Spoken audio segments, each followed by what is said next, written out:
20 and 5, and this is just his 7th career playoff game. He had 2 40-point games in the series against the Clippers last year in Orlando.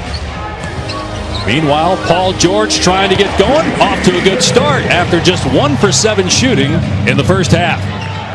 And look, settle in. I guarantee you there was multiple conversations to Paul George. Just settle in. Still, you were on that staff. And what was different this particular season? He said, honestly, the biggest difference was having Kawhi and Paul George in camp. Remember, that wasn't the case last year. And look, he said talking about, bringing up accountability and keeping guys as loose as possible is always going to be something you do on any staff. But when asked specifically about his assist, he brought up how Chauncey Billups specifically has worked with Paul George for the moments like these, right? To talk about these big moments. No one has had a better pedigree in the playoffs than Chauncey, certainly. So in regards to handling the ball and just being able to deal with these moments, he really lauded Chauncey Billups. Tough years or tough moments. Chauncey Billups knows a little bit about everything, but this man is an absolute star in this league. And, I definitely took an L on their way to it. To get the rebound, Kleba banged up for much of the last 2 months. But a really important player for them on the defensive end as well as stretching the floor offensively. Luka off 1 foot. It goes against Zubac. Look, there's not a look that he hasn't seen, but he's starting to get a rhythm going at Zubac. Meanwhile, the Clippers 5 of 21 from 3. What did I tell you? I'm just saying. That's what we're on Utah. We've talked about the pressure on Clippers, but don't forget the Utah Jazz were up 3-1 against that same Denver Nugget team, and they've kind of gotten a pass, and people wonder why you haven't talked about them. You respond. You're the #1 seed. Now it's time to make that run that could have been last year, if not for giving up that epic lead similar to the Clippers. Clippers come back with a 3 as the buzzer sounds, just their 6th three-pointer. That was Pat Beverly connecting his 2nd triple. 5-point lead for Dallas here in Game 1. Luka Doncic with 27 points, 6 assists and 6 rebounds. Porzingis hits the deck.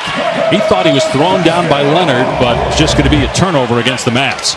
And look, the great defense by the Dallas Mavericks. They collapse, and then Patrick Beverly knocking down shots as the buzzer sounds. You gotta get guys that can knock down these shots with not a lot on the clock, because the defense is going to collapse. Multiple passes, big shot there by Patrick Beverly.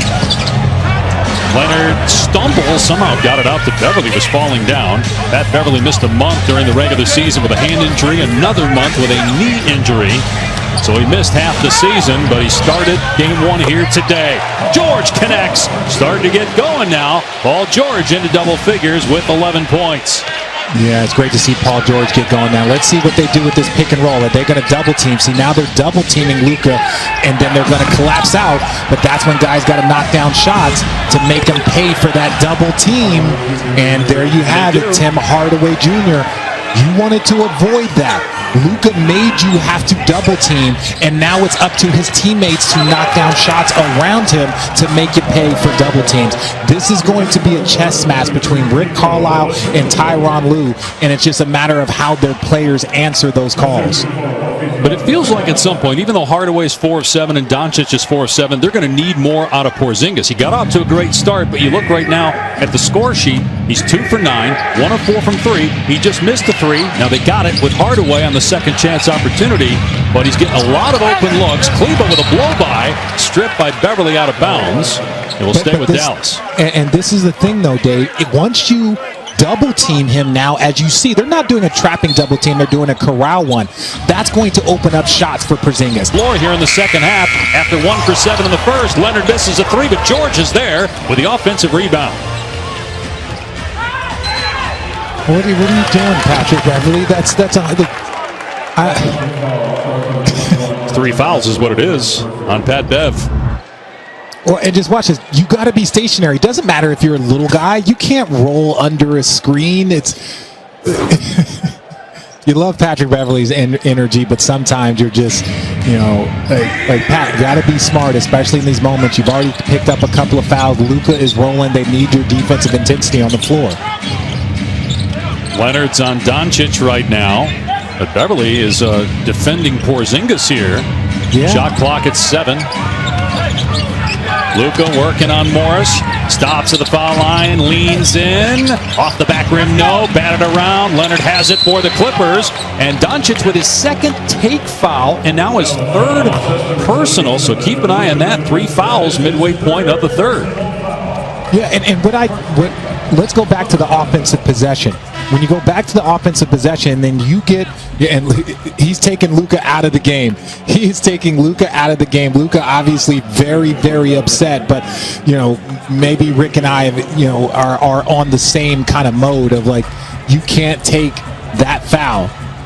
Look, he was going over to have a moment and understanding, but, maybe Rick made that, maybe he made that statement to him, like, don't pick up those fouls, don't stop the break, and then if you do it, as you see Kawhi Leonard knock down that dunk, but Dallas has some soul searching to do here. Even though they're up and they're winning, you got to get your best player on the same page. Hardaway, the second leading scorer today for the Mavericks with 16 points, but everybody else 7 points or less. The Clippers much more balanced offensively, but that's really their team. There's Finney-Smith wide open. They have more 3-point baskets than twos, and they have a 7-point lead. That's the 13th triple for Dallas here today. Leonard spins. They work it around to Batum. George gets past Porzingis into the paint. It goes for Paul George, so a nice bounce back third quarter for George after a miserable first half. Yeah, and that's what you want to see if you're the Los Angeles Clippers. It doesn't matter if you have an off quarter, an off half. It's how you respond over the overall game. And Paul George is doing a great job in this third quarter.